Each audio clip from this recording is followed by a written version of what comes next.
Hello, hello. There we go. Hello, welcome everybody to the AI, Metaverse and All Else panel here at the Antalya Diplomacy Forum. Hello to everyone online too. I hope you can see me and our wonderful panelists here today. My name is Pablo Martinez. I work at the Center for the Governance of Change at IE University in Madrid, Spain. We research the societal, the political, the economic implications of these new so-called emerging and disruptive technologies. Unfortunately, the chair of our center, Mr. Manuel Muñiz, could not be here today with us, so I will be moderating this panel today. First of all, also thank you to the wonderful ADF team for putting together such a great event, as well as the Ambassador Cargos and Ambassador Okem for their wonderful invitation to co-organize this panel with IE University, and as well to the Turkish Ministry of Foreign Affairs and the Turkish Embassy in Spain for all of their help as well. We have a special surprise for us and for the audience as well. We're going to actually enter the metaverse before starting our discussion, so I invite you all to grab your VR goggles and see what it's like.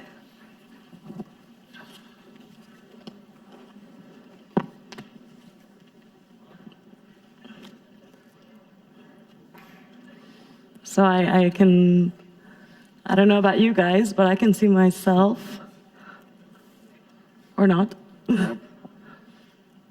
Not yet.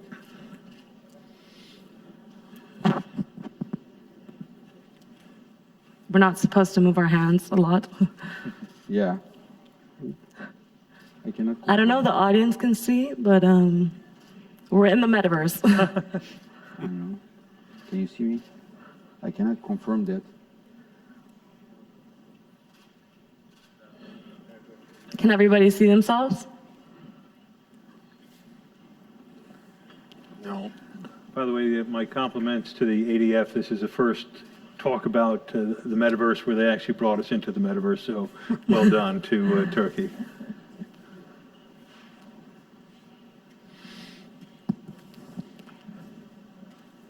I heard that some of the audience were planning to run away after we wear our goggles. Hopefully they are there, right? No? You ran away already? We don't see you, so hopefully you're there, right? Are we looking like clowns right now? I'm pretty sure that's not I'm pretty sure we are. Yeah, really? Can you see me waving? Yep. Yes? Okay, great.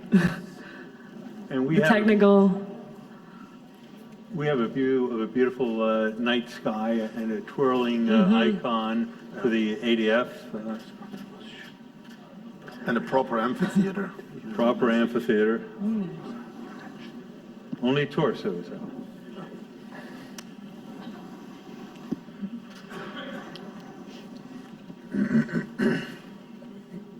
It's quite the universe indeed. Uzağa gittiniz. Ha. Problem değil. Neredeyim ben? Hareket mi? Uzak bir alandasınız şu an. Okay. They told me that I ran away. Not think- the audience. Sorry, guys. We were going to take a picture before taking off our VR goggles, looking to my left. I don't know about the rest of you, to the camera. Do you see the camera over there where We have a I'm? beautiful planet, right? Yeah. We look at the planet. Smile. And wave.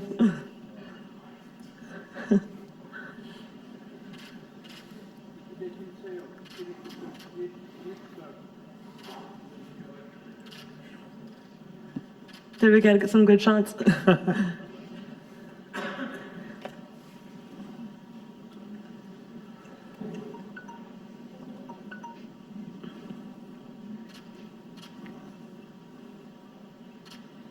Okay, I think we're good.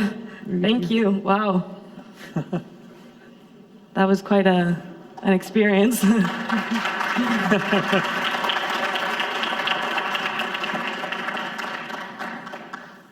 For the rest of the panelists, I think we can get rid of our goggles now. Well, that was a great introduction to our session. So without further ado, also due to time constraints, I'm going to introduce our panelists here today and thank them for sure for their time. We have Ms. Sim Ann, who's a Senior Minister of State at the Ministry of Foreign Affairs at Singapore. Welcome. We have Mr. Ali Taha Koç. I learned how to pronounce that in Turkish a few minutes ago. So Oh, thank you very much. he's the head of the Digital Transformation Office at the Presidency of Turkey. Mr. Glenn Gilmore, he's a tech analyst and influencer from the US. Welcome. Mr. Çağlayan Çetin, the president of the Trendino Group here in Turkey. Welcome. And last but not least, Mr. Gaspar Rasto. He's the Secretary General for the Slovenian Commission for UNESCO, for the group of the International Research Center on Artificial Intelligence. Welcome, everyone. So let's get right into the topic of the metaverse and this word we've been hearing around for the past few months, maybe years. This new internet, this Web 3.0, the next era of the internet. This is a new domain that affects, especially in a lot of sectors that the center itself researches. And seeing this variety of profiles, we will not only cover the big lines for the audience here today and the audience online, but also kind of cover the geopolitical, the business side, the e-commerce side, as well as the societal implications of this new technology. Feel free to respond to each other on the different topics. I can imagine you're well aware to respond to each other. And then we'll have a quick Q&A from the audience who wants to participate and ask their questions to our panelists. So the metaverse, I'm going to start with Mr. Glenn Gilmore, who I can't think of a better person to introduce the topic. We're meant to, as we were talking before, socialize. We're meant to work after the pandemic, this idea of remote work. We're meant to play games, to shop online. We're meant to do virtually anything that we can do in the physical world. So in terms of the metaverse and its implications, what can we imagine or have for society nowadays? What we can imagine is to have a better understanding of how everyone lives. And my first introduction to the metaverse was when the New York Times and Google sent out 1 million boxes that you put your phone in, and you could have an experience like what we had. And they told a story of refugees. And the first time I put this box on and had that virtual experience, I was in the back of a pickup truck with refugees who were kids, who are now being victimized again, going out to fields and working as cheap labor. We've all become too jaded. We've all lost some of our humanity, and I believe that virtual reality and the metaverse will help bring it back. We're talking about diplomacy. I expect in the next generation we will see the great peacemakers in the metaverse, and that's my hope at least. For sure. And how do you think, in terms of these experiences, how can it transform the way we live today, or the way we communicate, we work, we pay? It's become a matter of necessity with COVID. Suddenly telemedicine, working from home, and on a flat screen doesn't just work the way we as humans work. We want connectivity. An immersive world where I get to see you gesture, I get to see your expressions, and we can even walk while the conversation is taking place to a side area and have our own conversation. It restores some of that humanity. So I think as a matter of necessity, we'll have to do it. But I think it's going to create a whole new world of opportunity in terms of creativity, of collaboration. And my hope is that we bridge the digital divide to make sure that the youngest people in refugee camps and other places have access to it so they can share their experience, because I know that's where the magic will happen. And moving into the more, maybe the governmental or at the ministry level, how are your governments in Turkey and Singapore respectively working towards integrating this technology into their day-to-day? Well, let me share a perspective from Singapore. Singapore has a few challenges that we're trying to resolve. First, we have an aging population. And number two, we are very manpower constrained. So when it comes to delivering services for our citizens, we have to meet expectations, which are growing, but at the same time handle or take into account the fact that there are these constraints in terms of manpower. So this is the reason why we are looking at digitalization, technology, looking at AI as ways for us to continue delivering high quality public services while at the same time taking care of the fact that we are resource constrained. And I think this is especially important because we always believe in being a very open and interconnected economy. And we would very much like to ensure that we have the use cases for deploying the kind of very exciting technology that we seek. And while we recognize that there are immense benefits to be brought about by these technologies which maximize productivity, at the same time we want to also develop some protections around data, around ethics that will give the public confidence to use these technologies. So we have published and updated a framework for data as well as AI ethics that's developed side by side with the private sector. And we are also, as government, investing heavily in AI-related research. We need to be a government that understands the technology that we're both using as well as regulating. So this is also the reason why some of our government-sponsored public services have also been using these technologies. And ultimately, our approach is one that is sector-based rather than one that is technology-centric. Just now I mentioned use cases. So being able to demonstrate the usefulness is very important, I think, in terms of our approach in using these technologies. And where there might not be a regulatory framework that is appropriate yet, what we do is to adopt a sandbox approach so that there can be some experimentation before we put in place the regulation in order to make sure that players are on a even playing field, and that ultimately the public can benefit. It's interesting you mentioned the ethics and AI regulations because we're actually going to cover it with the expert who just actually in November published the UNESCO ethics and AI kind of framework. So we'll cover it later on. But please, Mr. Yeah, Kutch. so if you look at the internet era, in 1990s we started with we were introduced to the internet. And currently, if you look at the population around the world, at least we spend 7 hours of our time in internet. And according to Gartner, what we look at is 2026, according to Gartner as well. So 25% of the people are planning to use Metaverse in at least 1 hour a day. So it's going to be a big consumption environment. So all the people, every companies, giant companies are trying to get in. But the problem is currently is, if you look at the internet era, we start with Web 1.0, Web 2.0, right now we are talking about Web 3.0, but the KPIs change from the quality of service to quality of experience. So right now, previously what we are doing is because of the content creator and content consumers are not interacting with each other. So that's the reason that we are looking for the quality of service. But with Web 3.0, with the Metaverse environment, we started to interact. So that's the reason that we want to have the quality of experience.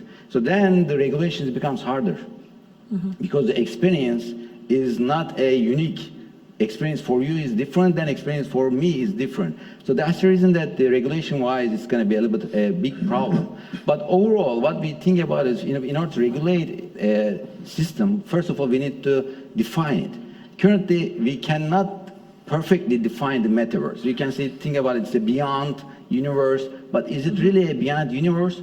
No, I think it's not, because in order to be a universe, you need to have the feelings, because the experience comes with the feelings. For example, let's talk about it. So if I want to have a hike to a mountain, I like hiking, so I just want to feel the raindrops on my skin. But in a metaverse environment, I cannot feel it. For example, if I get into a roller coaster, what's going to happen? I just want to feel the adrenaline and the rush. But currently, what happens is a visual reference only is not good enough to have this experience. So, say truth that it is a new world. Everybody's trying to open up their stores. The concerts are going to be there. The meetings are going to be there. There are some use cases, but the meaning of the metaverse is not well defined yet, or the killer application that we call is not well defined yet. We are going to have this kind of conversations with our avatars, but this is just the early age of internet like. So in the early age of internet, we have 64K modems with sounds.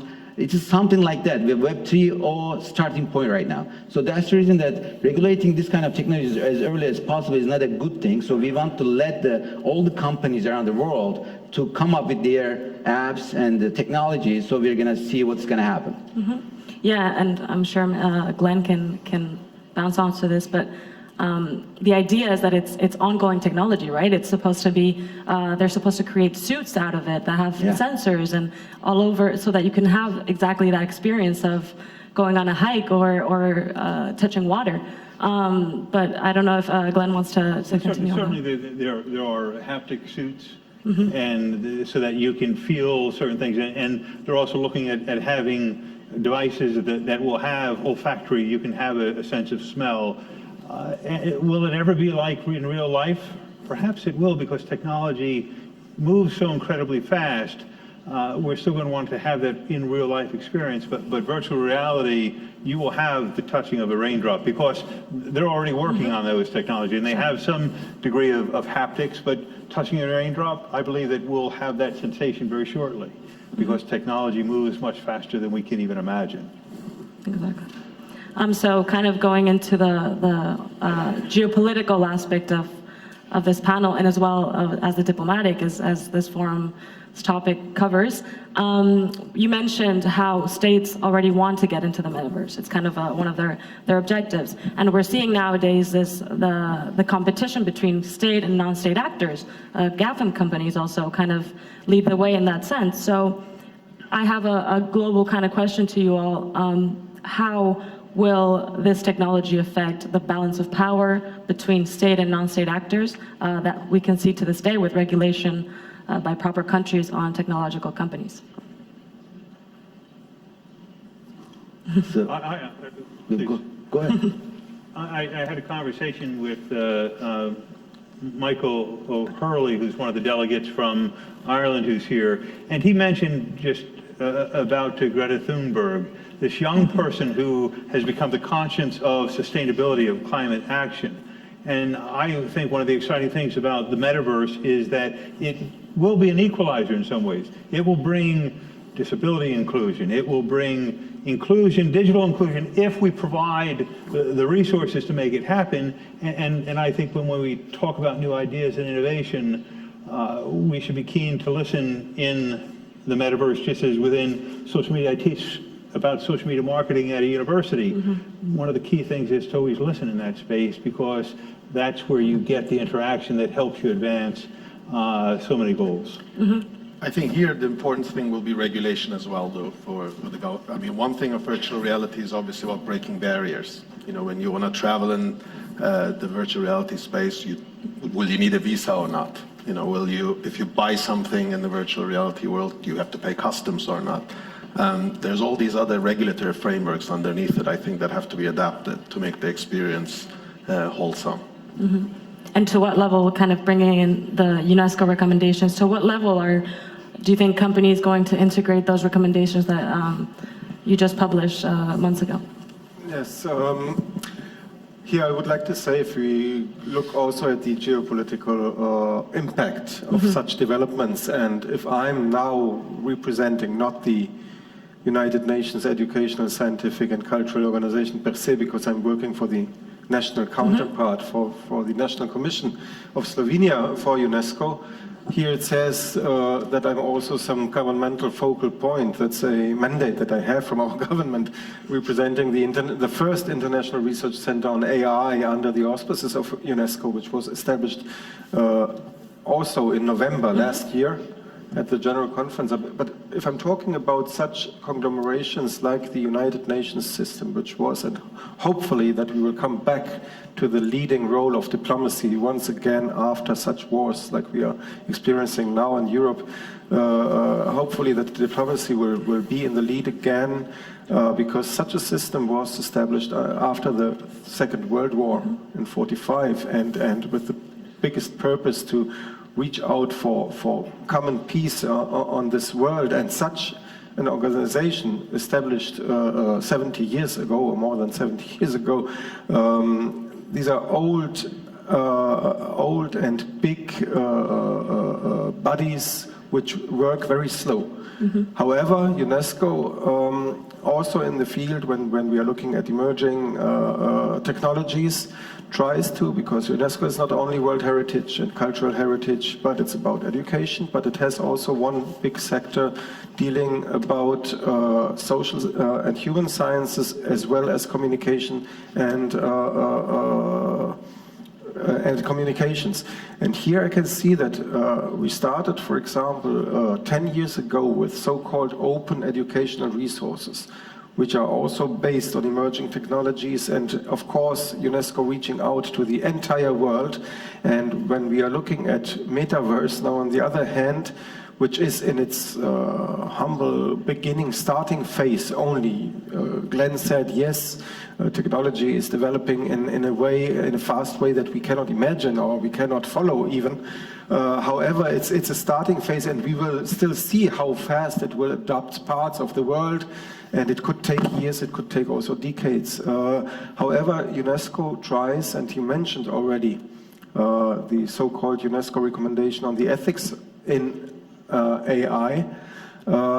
That's the first global standard-setting instrument in this field. Okay, other organizations are coming up now, also the EU or the European Commission. The International Telecommunication Union tries to adopt some similar recommendations in this field. And here UNESCO decided to approach on a very inclusive way. And at this time, still, this was a process of 2 years, cooperating all countries in the world, also leading countries like China. US is a little excluded at the moment, unfortunately, but also the Russian Federation and India, which sometimes do not find the common way of discussing at the same table. It was adopted by all those leading powers and by all countries in the world as a first instrument like this. And this is probably a way how to. And when we talk about, I don't know, big mega companies, which will also very much influence this, and hopefully Facebook is not, with this meta development, is not looking for a monopolization of one company in this development. However, we will have to look at this inclusive approach, and here such an organization as UNESCO can play an important role, because it's taking care of also developing areas in the world and how to include them in such developments.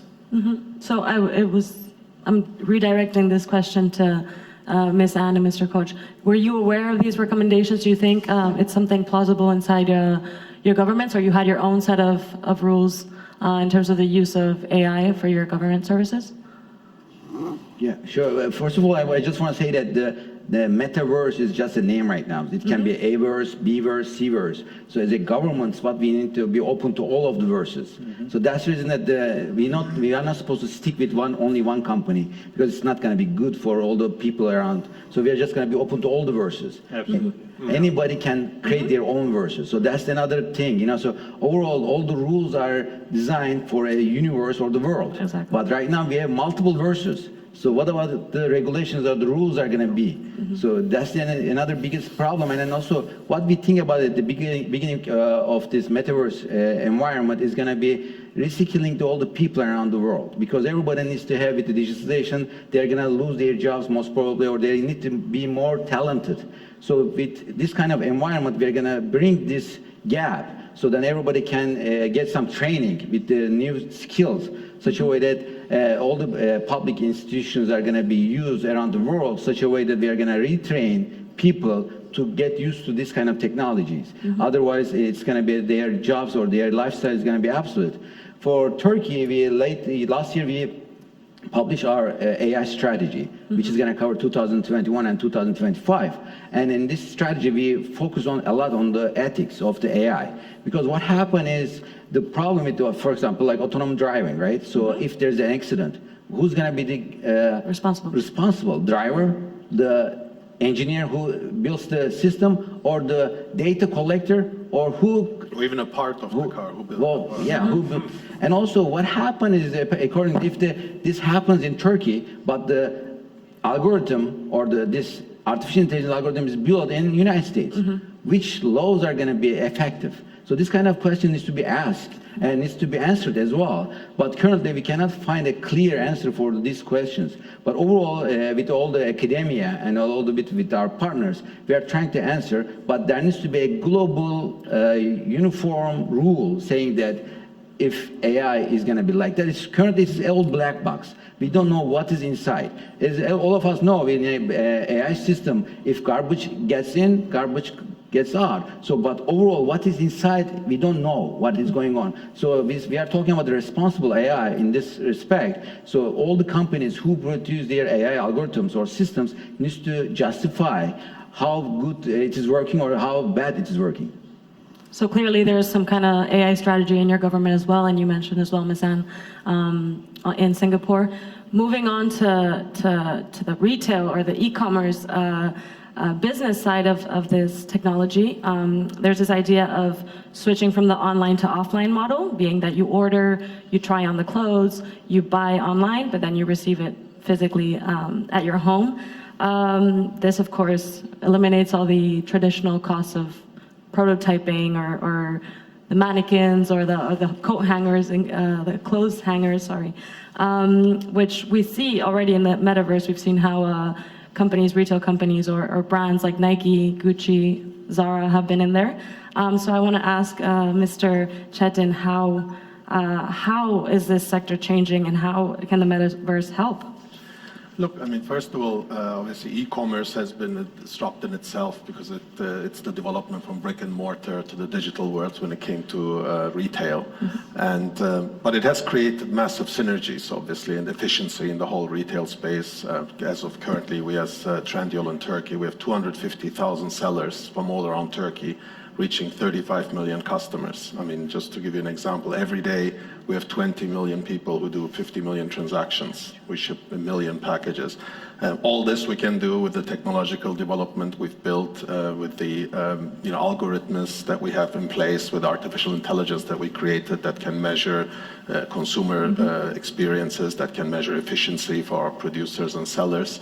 The way we look at it, Metaverse is a potential to make this even more efficient in the future, because if consumers and our sellers can experience through the Metaverse, take, for example, clothing shopping. At the moment, even we say we're efficient, we still have 15 to 20% returns, because sometimes you order shirts, they don't fit you, you ask for something larger. If we can in the Metaverse establish where people, when they receive the shipping, get the exact size of the shirt or furniture in the house that fits exactly in the same corner of the room where they want it, these are massive efficiencies we can create, which will filter down the line for productivity efficiency for producers and sellers, and which will hopefully create also employment across the board, which is absolutely very right, because we need to make sure that productivity increases, trade increases, and supply chain increases through this as well. And for that, the more efficiency we can create between our consumers and our sellers, their metaverse will play an important role, we believe. And it has started. You see globally now, obviously the technological infrastructure investment underneath it, moving on to 5G, the data processing that it needs is going to be very important.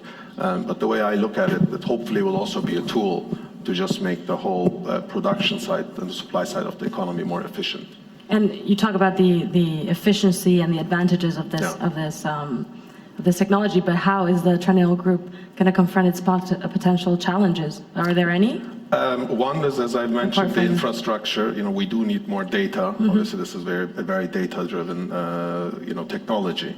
So, as a country, we hopefully, Mr. Koch is working very hard on that, to the development from 4G to 5G. But also now, as Trendyol, we're not just a Turkish company. We have huge ambitions for Europe and Middle East. We started opening our office in Berlin yesterday, and we have other expansions into Europe and Middle East this year planned. But some of these countries, for example, are already on 5G, and we're not. And the connectivity between country to country, when we want to show consumers in those countries our goods here, or vice versa, consumers here, the products there, we need to make sure that technological infrastructure is in place too. But again, what I said to earlier, hopefully through trade, that's why we're here as also a sponsor, diplomacy will advance. The more less barriers we have for trade, the more consumers, companies can trade with each other across these countries is also going to be huge benefit. So the integration in e-commerce, Metaverse and e-commerce, we think will enable that going forward. So I'm assuming it's in the plans of the Trendino group to enter the metaverse anytime soon. Very time soon. Our engineers are developing the technologies to that as we speak. We have 2,000 engineers in Turkey. As Mr. Koch knows, he came to visit our center. And we have a dedicated team now that's exactly looking at now sort of the transformation from digitalization into metaverse. But this is not just for Trentio, because what we've done, we have also helped the integration from all of the sellers that I just mentioned that we have on our platform, which are mainly small, medium enterprises all across the country, which didn't have the internet literacy, which didn't have the digitalization literacy. We've helped them, move that step from brick and mortar to digitalization to our platform. And it's also going to be our responsibility to help them get into the metaverse, how to adapt that technology into the metaverse. But we've shown that in the digital world with artificial intelligence, algorithm strengths we have, the data that we have, the guidance we've given them to establish themselves into the digital world has been very successful. So we also have to be responsible to be the bridge to move them into the metaverse world. That will be our responsibility. Great. With the help of Mr. Koch on the regulation side. But we need to discuss about, are we going to stay in the real world, or are we going to go back and forth from real world to virtual world? Yeah. For That's the example, question. so if I have an avatar, I just want to buy a t-shirt from Gucci for my avatar, or I'm going to buy a Gucci t-shirt for myself. So I think it has to be both. I think it has to be both. And So that's how, I think it has to be both, because again, from a platform perspective, in fact, I think the first one, we have to make sure, again, there's more efficiency in the real world. We should and can use Metaverse to create more efficiency in the real world. And then to have let's call it the parallel world and verse, as we said, to have, additional for consumers there, whatever they want to interact there, to buy products, exchange good, live experiences. There's lots of great metaverse companies now developing in Turkey that even do time travel, like GoArt. Those experiences we can also parallel, sell to what we're doing in the real world. But we need to use technology also to make the real world more efficient. Exactly. I guess the answer to your question depends on the extent you're going to live in the metaverse and how you want people to see your Gucci shirt while you're working or playing a video game.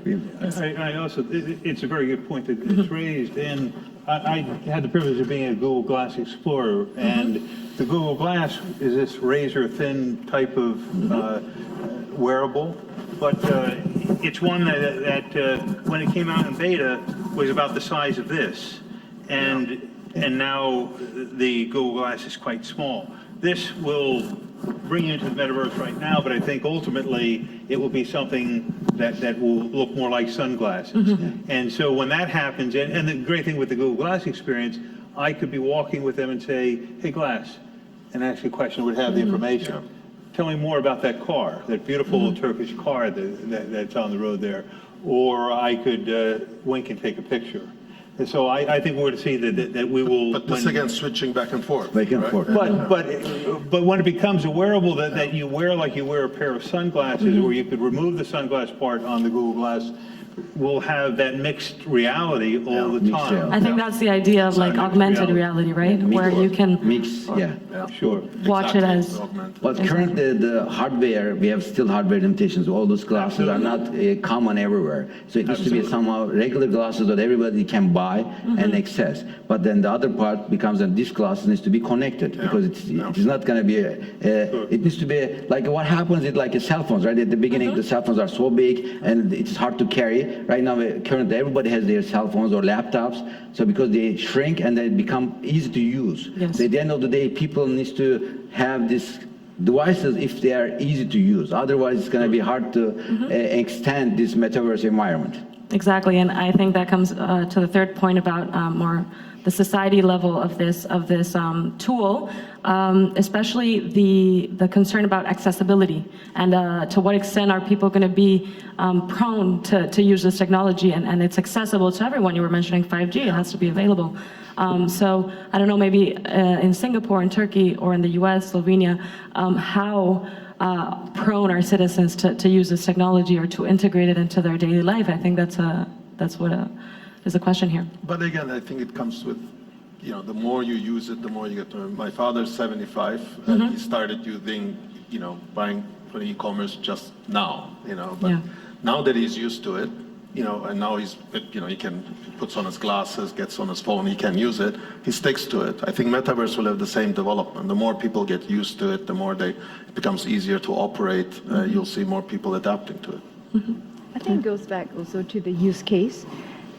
We spent some time talking about the metaverse. I think to the extent that it's able to recreate environments, it has, I think, very obvious applications in areas like education, simulation, training, and in Singapore, for instance, quite a number of our agencies, including the Ministry of Education, and also some of our agencies that are responsible for, say, law enforcement or safety and security, they have started to use technologies like this to engage in training where environments could be too dangerous to recreate or too costly to recreate. So I think those are the more obvious ones. But going forward, I think there are a lot of interesting areas that we can explore where perhaps for, I'd be interested in, what Mr. Chetin has mentioned just now. How can we help the elderly perhaps overcome some of the barriers that perhaps have been put in their place because perhaps of lack of education or perhaps it's a literacy gap. But in the metaverse, because of the way in which environments are recreated, it actually overcomes some of these gaps that make it harder for them to access public services in real life, and perhaps then they'll be able to access these services better. But I think for Singapore, our approach has always been to be more technology neutral. The metaverse is very exciting, and I think many people are drawn to the fact that it creates a new world, and we're very eager to populate it with connections with the real world. I think in Singapore we take the approach where we want to solve real world problems. We look for where real world inefficiencies can be improved upon.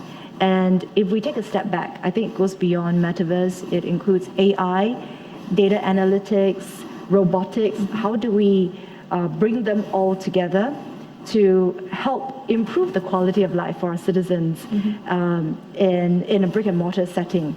And then from there on, if we can build to something different, and what we'll do is, I think we take a sandbox approach.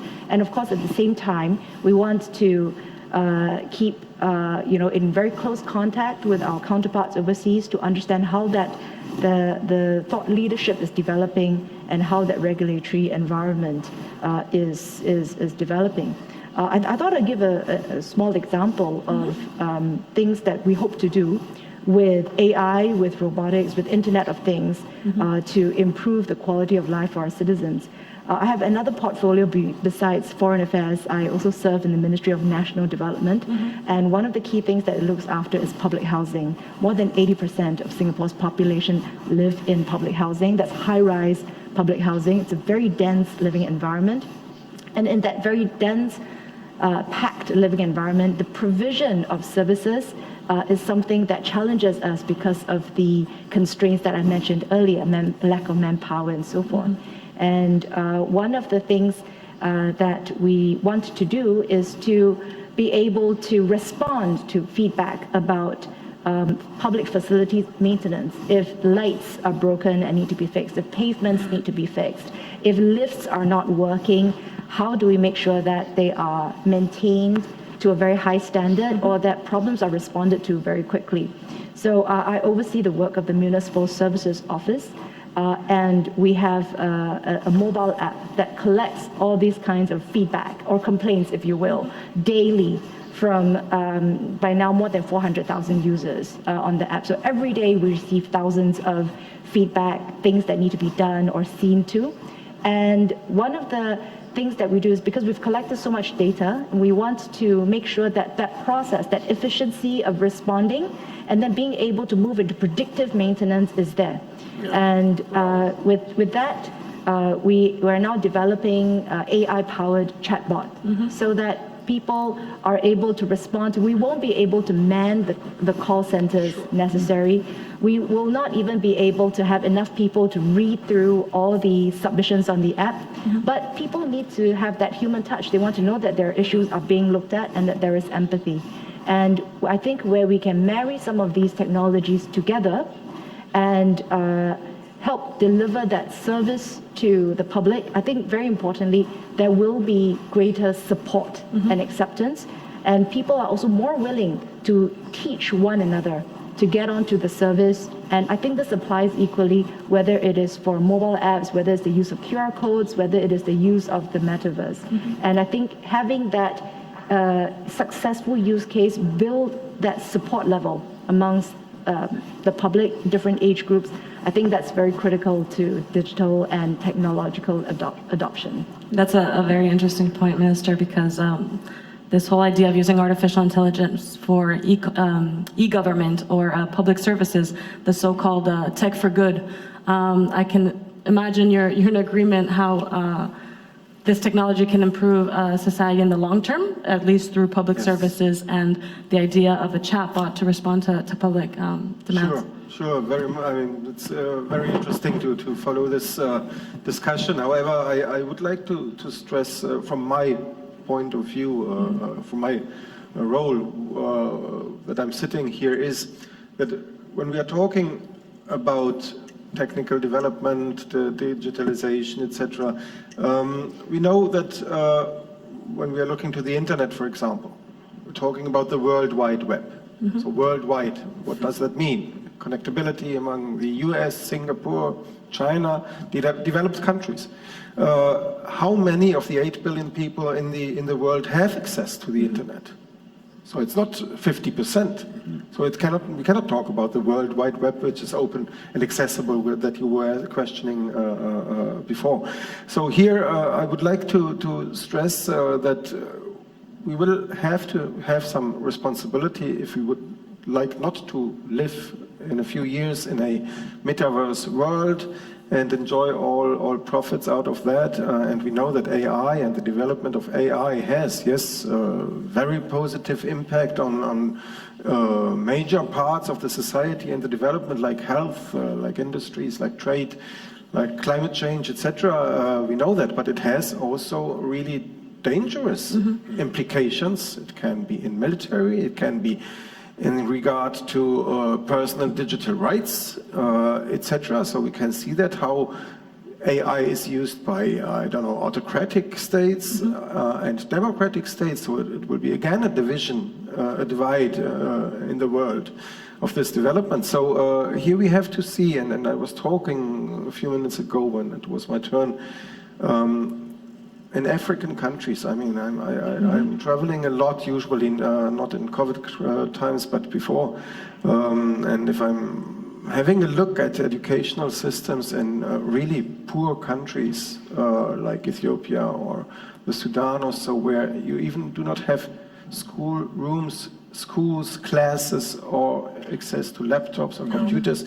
Yes, on the other hand, now mobile phones are probably more accessible to people, and also in African countries you see that at least they run around with mobile phones with access to the internet.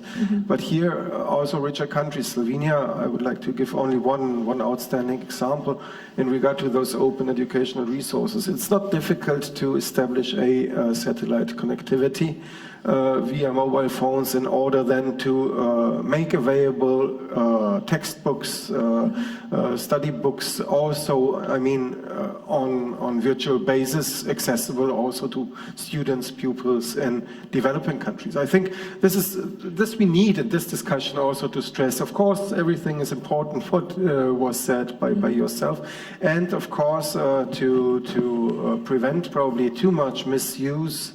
Also, metaverse will have this danger, I suppose, to be misused. We are in need about, really good governance about that, and probably some rules. A UNESCO recommendation about ethics in the use of AI. It's a recommendation. Every member state of UNESCO decides by itself if it will make use of these recommendations or not. Yeah. So they are not binding, legally not binding. However, they help to give a framework, and countries have to report back. Completely. By way of a word of encouragement, I'm actually a lawyer by profession. And when we sue, which sometimes we do, we ask what is the best standard of care? And if you've provided something that's not binding, and yet it is the best standard of care, I as a lawyer am going to ask, well, why wasn't that followed? Yeah. And this is where we need to have the public-private partnerships. I served as a mayor for 8 years. How do you get seniors to use a computer? Will you provide at the senior center classes in it? And I think it's great to hear our speakers here talk about the concern. Well, how do we bridge that divide? We've got to bridge the divide so that there's accessibility for everyone. And if we bridge that divide, it becomes a more exciting place because we get to have sessions like this where all of us get to wear and have that sense of presence. And exactly, and that's what you were saying. A mobile phone maybe is a good start, but it's exactly what I was referring to for accessibility. I'm not going to go any longer because I'm checking the time. I want to let the audience participate. If you have any questions, could you please also state your name and your organization when you ask the question? Over there, yeah.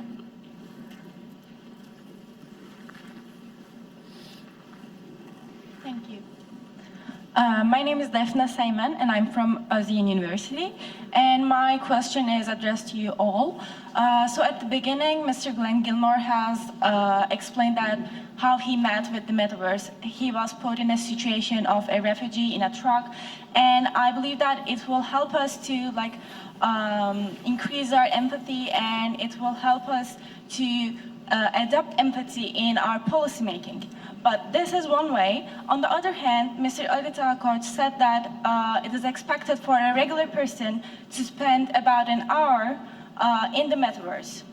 So I believe that it will also make us alienate from each other and our human selves and our human emotions and values. So my question is, which way will it go? Like in the policy making, will it go will we adopt more human values in policy because we adopt more empathy in it, or will we alienate from ourselves and each other? Great question. Great. Who wants to answer? Yeah, maybe partially, maybe. You know, social media, I think, is a great example and a place of reference for us. You know, parents would tell children, stop looking at your phone. Now kids will tell their parents, stop looking at your phone. Has social media made us more empathetic? Well, it's brought the world, it's allowed everyone to have a voice in the world. I think the metaverse will have that opportunity, but there's always an opportunity for evil in the use of technology. We're seeing that horrifically here in the age where we're in, not only in Ukraine, but other parts of the world, big part of the world, and there's something terrible. We've got to make sure collectively that emerging technology becomes technology for good. And I'm hopeful that the metaverse will become ultimately a place for good. I think the balance is the key word here, balance. You need to balance it out. You need to go to the extremes, not always increase your empathy. Visit Turkey. Visit Turkey in real life. Yeah, Absolutely. of course. You know, you need to, I don't know, everybody comes to Turkey with the VR glasses. You need to really feel the experience, right? So that's the reason that the balance is there. Maybe you're going to spend 1 hour for one person, it's going to be too much, but maybe some people are going to have the same feeling or experience in 10 minutes. And some people, if you watch hours of refugees, maybe they're not going to feel the same empathy either. So that's the reason that there needs to be balance for each person. This is the universe. Everybody has their own avatar, so they're going to own decision about how much technology they want to use and how much good enough for them. And I think e-commerce is even a good example for that. It's not like, you know, now the technology in e-commerce is so developed, but it didn't stop people from shopping in brick and mortar. They still would like to go have the experience sometimes to, you know, try on a dress or, you know, go out with their friends and just look around. So there is a balance. I think that's the right word that Mr. Koch said, that should establish itself. But of course, against the dangers, I agree with you that we need to have the right rules and regulations in place, that we don't do the swing too much from the real world into the metaverse. And of course, there's always like the Zoom fatigue, the metaverse fatigue, I'm assuming. Do we have any more questions from the audience? 2 questions. Yeah, we have a few. Can we try to make them short and sweet, please?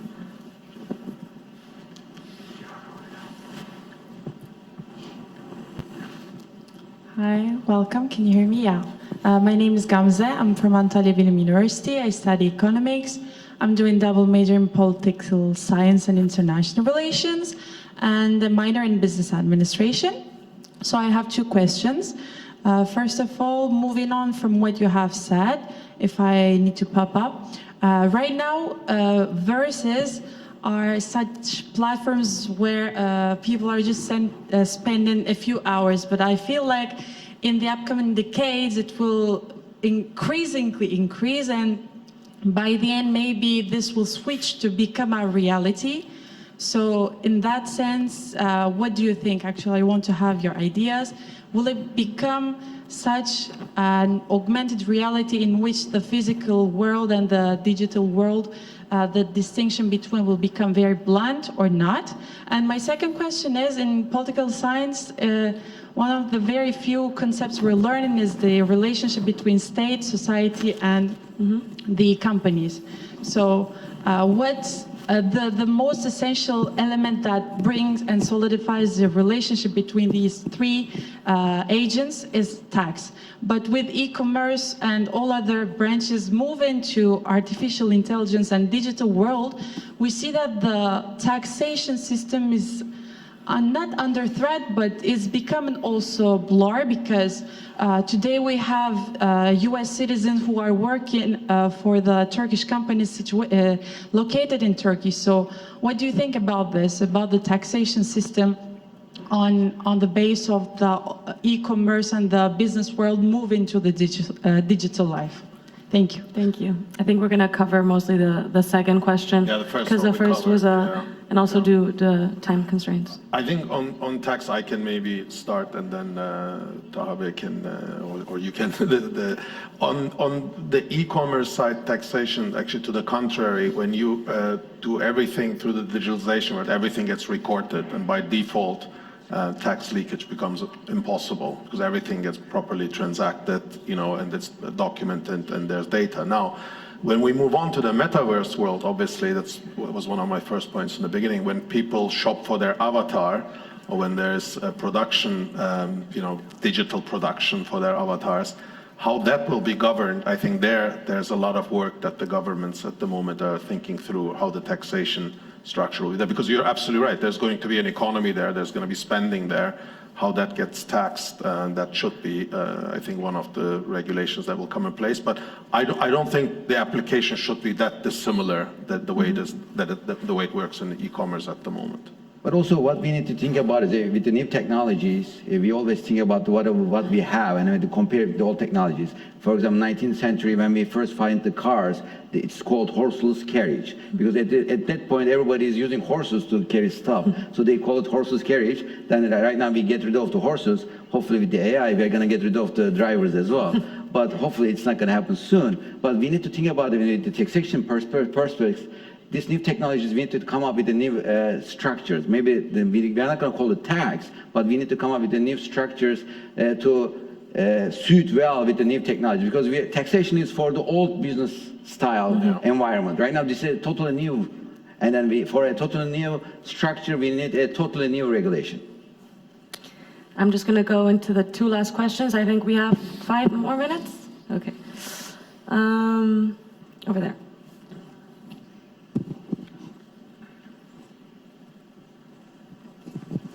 Hi. First of all, I want to say thank you this very informative session. My question is related to humanitarian side of the artificial intelligence, actually.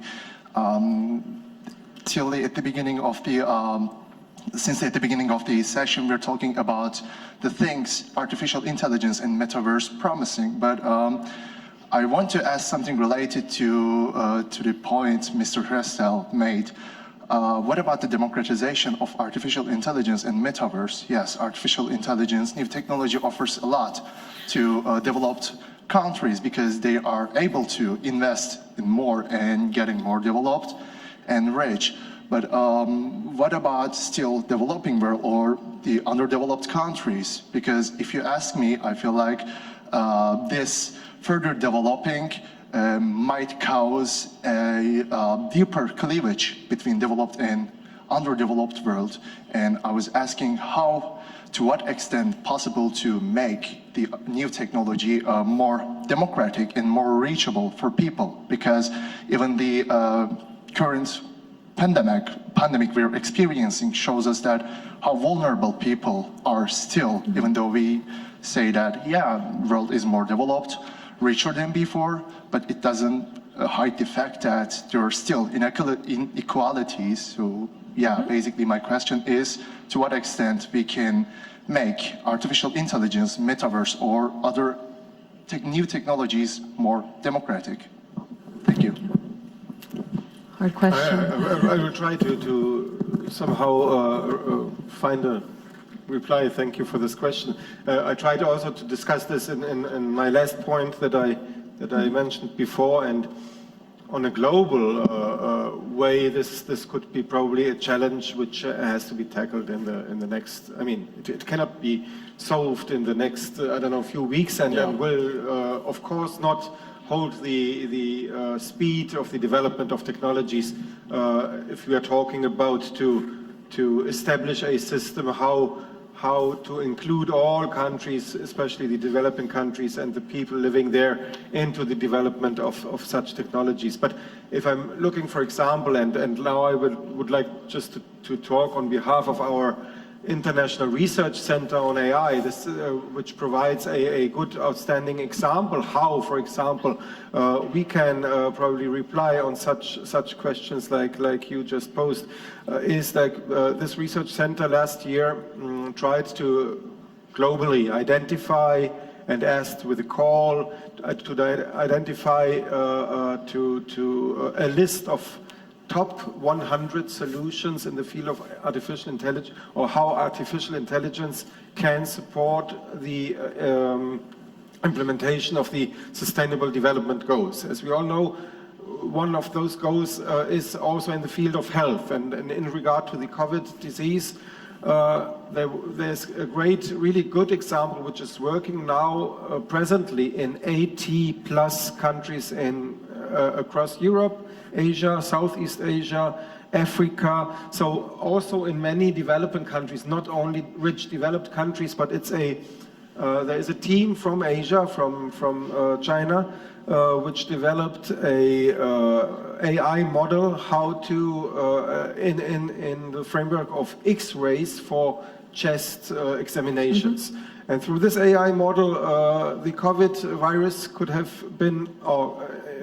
been identified much faster than on traditional diagnosis ways. So this is one way, but if you are asking how we can democratize the globe, the world in the field of the development, this is difficult. I mean, probably there will be once some united, probably not nations, but some united meta-world or metaverse world, which could provide, with the help, of course, of the developed countries, with the funds of them, to make something like the development of AI, metaverse, etc., accessible to everybody in the world, hopefully, somewhere.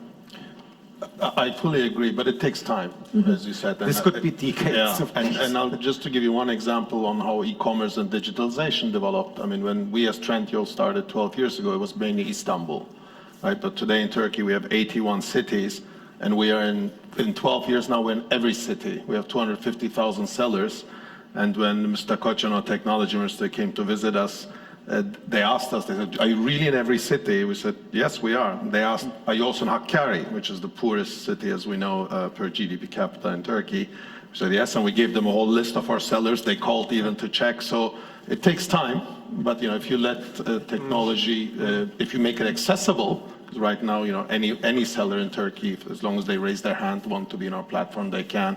We help them to digitalize, we help them to get integrated. They can, but it takes time, as you said. And in this case, if you talk about globally, it will take decades. Yes. Yeah.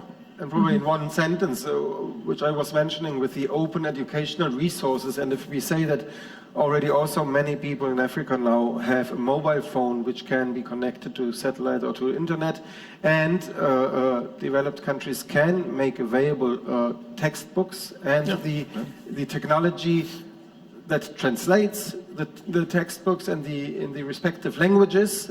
It's no problem, and this is a not very expensive way how this can be democratized also to poorer countries. And if they have that smartphone with a 30-cent box, because if you do it at scale, they could enter the metaverse. And that's where the partnership of government and the private sector can help bridge that digital divide. Yeah. I'd like to also share that I think technology is values neutral. Humans set values. So if we're talking about democratization, I think actually this is really where there is a role for the public sector to be very actively involved in shaping the use of all these technologies. And I'd like to just sort of share two personal wishes of mine, things that, values that I hope we can promote through intelligent use of technology. One is to make virtue fun. I think technology that we've been talking about, Metaverse, AI, it has huge applications when it comes to gamification. But I think what we want to make fun are the things that are important to do, but in real life may not be that fun. And so make virtue fun. The other one, I think, is really to look after the little guys. Technology on its own, because of scalability, I think it has a tendency towards agglomeration and making players that are already big, if even bigger. That's a natural tendency. But I think if the government or the public sector chooses to use technology in a way that benefits, for instance, small or micro companies or SMEs, that can make a very real difference. I have a quick example. I talked about the public housing environment in Singapore. One of the things that we wanted to do is to make sure that there are enough shops within our public housing estates. But it's not possible to have every shop manned because we don't have enough people who want to run shops.